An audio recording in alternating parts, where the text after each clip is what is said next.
Hey guys, it's Joan here. Welcome back. Today I'm gonna do a quick drugstore haul. I didn't acquire all of these items, you know, within the past week or so. I think some of them I actually even bought close to 2 months ago. I just might not have gotten a chance to review them or talk about them in a video, or I just really wanted to bring it up again and give my 2 cents as well. But some of these, the popularity of it might have passed here on YouTube just because it's been that long that, I didn't choose to talk about it until now. But I know that some of you might be interested. Those of you who aren't can always skip this video, But anyways, so this video is going to be a drugstore haul sort of video. I have a couple things. Two of which I'm going to talk about first are mascaras, which are these two. The first one is the Full and Soft, and this is the waterproof version, and I purchased mine in Very Black. And the second one is Prestige, my Blackest lashes.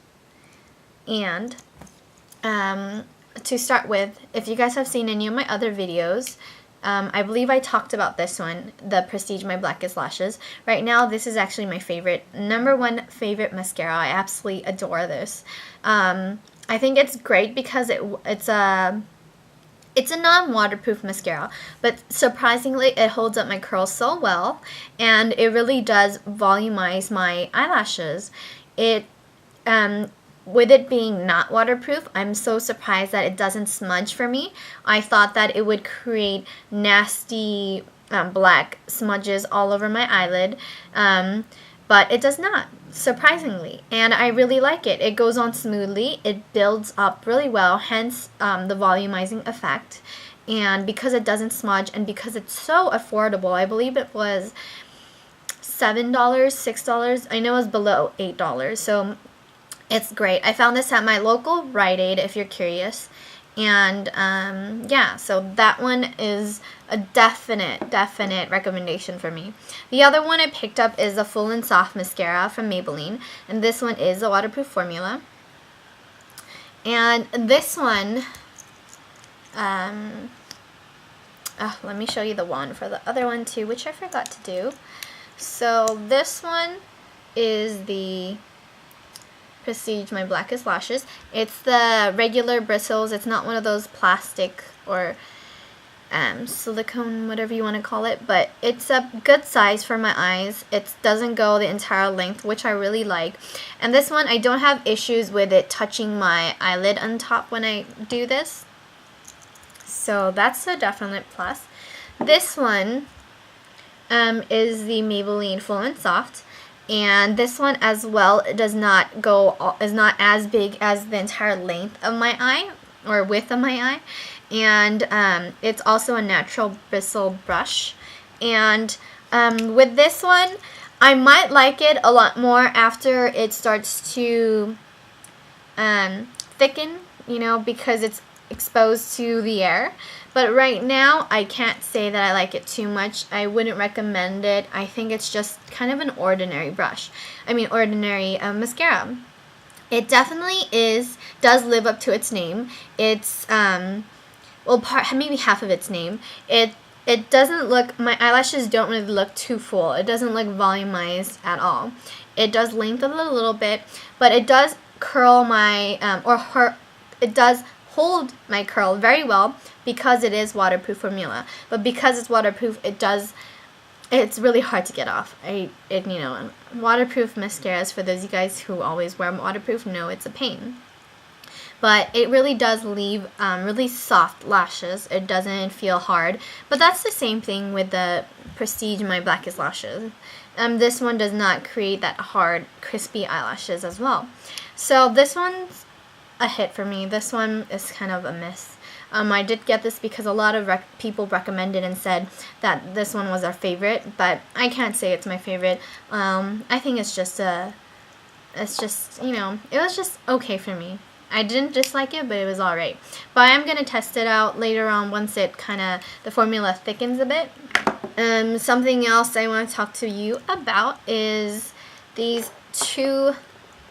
It's the Maybelline Instant Age Rewind Eraser for dark circles. These were really popular a few months ago on YouTube. And yes, I am talking about it just now, but I've had these for a while. I just, I didn't get to test it out until recently. And I also just didn't have the chance to really film a video for this, these. The two colors I have is 10, which is fair, and that's this one. And the other one I have is 50, which is the Neutralizer. Now, if you look at these, the fair does have a pink undertone. You might not be able to pick it up from the camera, maybe you will. And the Neutralizer, which is this one, is very yellow. I guess it could be a neutral. I guess it's supposed to be a neutral base, but the fair is definitely pink based.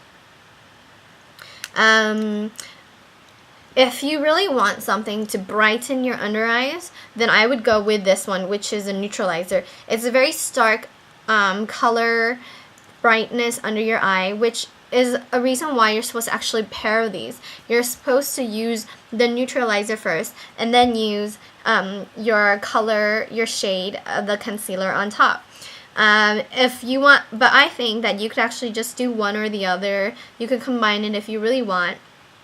But I think if you want to go really Kim Kardashian bright under eye, I think you'll be fine just using the Neutralizer.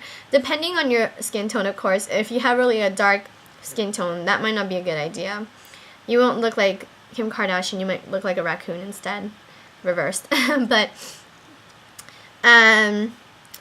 otherwise, my color in fair, it actually it's bright enough that it matches my under eye, but because I'm so fair,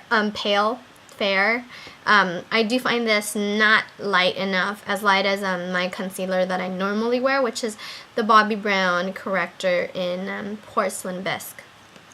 I actually have it right here, so I could do a shade comparison for you. So this is the shade I usually use under my eye, and this is the fair. So you can see that this one, the Bobbi Brown one, is much a lighter, brighter color than the Maybelline Instant Age Rewind. I know these are really popular. People have even said that they're better than the Clé de Peau concealer. I haven't tried the Clé de Peau. I've tested it out in the store, but I don't want to say that they're better than Clé de Peau. I can't say that these are really that great, but I can see why people like them. They're really sheer, they're light. They're good for the under eye because they don't really seem to crease, and they do hold up a good amount of the day. These actually remind me more of something like the YSL Touche Éclat, which is a highlighter, and I feel like the formulation of this is more similar to that. Maybe that's why people like it. But for me, they were just alright. I could definitely live without them. Something else are what are these? The Maybelline Color Tattoo. And these are definitely something you've already heard of. They're really popular on YouTube. And I'm sure I've mentioned this in a video before. This is Taupe number 35.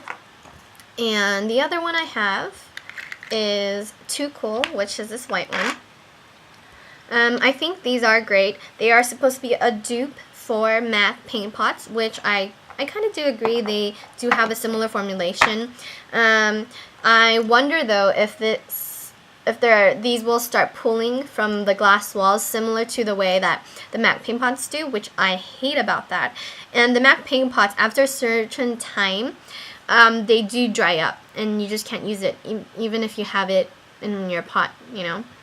But I really do like this. The only thing about the Taupe one, as you can see, the outer edges I didn't touch, and you could kind of see the circle in the center where it's been touched, and it's darker. The shade is darker, and that darker shade is what the color really looks like. It doesn't look like the outer light brown color. So it is more of a true taupe. They do last a really long time. No, I can't say the last 24 hours, but they do last at least 8 hours. That's how long I tested it out. I did not find them to crease at all on my eyelid. And I did pair them with the toughest taupe. I paired it with my MAC paint pot in Painterly, and the Painterly actually creased while the Maybelline toughest taupe did not crease. So that was kind of surprising, especially because Maybelline is cheaper than the MAC. MAC is about, I can't remember, maybe 3 times the price of the Maybelline color tattoos, but I do like them. I definitely would recommend them. They're just not really, the colors that they offer are not really colors that I am comfortable using. They're a little too bright for my taste. I'm more into neutrals, hence the toughest taupe and the Too Cool. The Too Cool, the white color, I don't like as much because it does have glitters that actually show. If it was just really thin shimmers, I would be fine with that, but because of the glitters, I don't like using it as anything more than just to touch the inner corner. And yeah, other than that, they're really good. I'm sure you could find even better reviews of those if you search on YouTube. The last thing I want to talk about, I purchased from Walgreens, and I had such a hard time finding these. I think I went to 3 different places, one of which was a Rite Aid. I went to two CVS's, and then I finally found it at Walgreens. So I guess I went to 4 places. These are, if you can tell from the cap over here, it's the Kate Moss Rimmel lipstick. And you can see the gorgeous, her signature and the little heart there. And the camera might be able to pick it up. There you go, if you can see that. It's the crown logo for Rimmel. And the color I got is number 14. And they don't have a name for it, they're just numbers. And this is called the Lasting Finish by Kate Lipstick. So I think they're called the Lasting Finish lipstick, and they're by Kate Moss. These were really popular. I know that they had a lot more shades available, but they're not released here in America. I know that they have a lot more in the UK. In America, I think they only have maybe about 5 shades. I could be wrong, give or take 1. But the other shades were a bit too, they're red. One was maybe like a burgundy and then a purple. Yeah, my memory is really fuzzy. But anyways, this was one that I felt the most comfortable wearing. And it's this color here. It's actually a really beautiful color. It's sort of a nude, but it's more of a darker nude. And it is the color that I'm wearing on my lips right now. I'll put a little bit on for you. They're very creamy. That's the first thing I noticed when I put this on. That they're just incredibly creamy. They just glide on. They're so smooth. The thing that I don't like about this is their smell. I don't know what the smell is, but I don't like it. That's all I know. I think the other Rimmel lipsticks also smell like this, but I think that it's a very cheap smell. I think it reminds me of cheap drugstore lipsticks, and I don't like it. But this lipstick is really creamy. It's really smooth. It's definitely not drying. It leaves a slight sheen. I would say it's more of a in between like a satin and a luster finish if you're comparing it to MAC lipsticks, but it does last quite a while. If I eat and stuff, I do have to touch up though, but I really like it. It's great for the price, but other than that, the shade is a little too dark for me. It's a nude, but this nude, because I'm so fair, it's too dark for my lips. It reminds me more of a color that I would wear like during fall or something. I don't know. It reminds me a lot of actually Honey Love from MAC. but that one's a, I believe that's a matte finish, but anyways, I'm getting distracted. So yeah, I like the formulation of it. I like the packaging, other than it's a little cheap, but it doesn't have any problems. It doesn't slide off in my purse. I don't like the smell, but I can get over that. But the color is just a little too dark for me. I'm about an NC20 in MAC for reference, and I find this nude a little too unflattering. It's a bit unflattering. But if I have a little bit more of a tan or maybe bronzer and then a little bit blush, then I probably look a lot better. But especially right now, because I don't have any blush or bronzer going on, I think it just is a little too dark on my lips to be used as a nude lipstick. And yeah, I think that's it. So I hope you guys enjoyed that. I know this video turned out to be longer than expected, as always.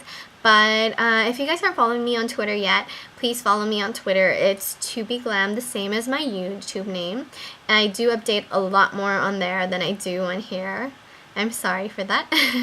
But I hope you guys enjoy that, and I hope you guys are having a wonderful week. And I will talk to you guys next time. Bye.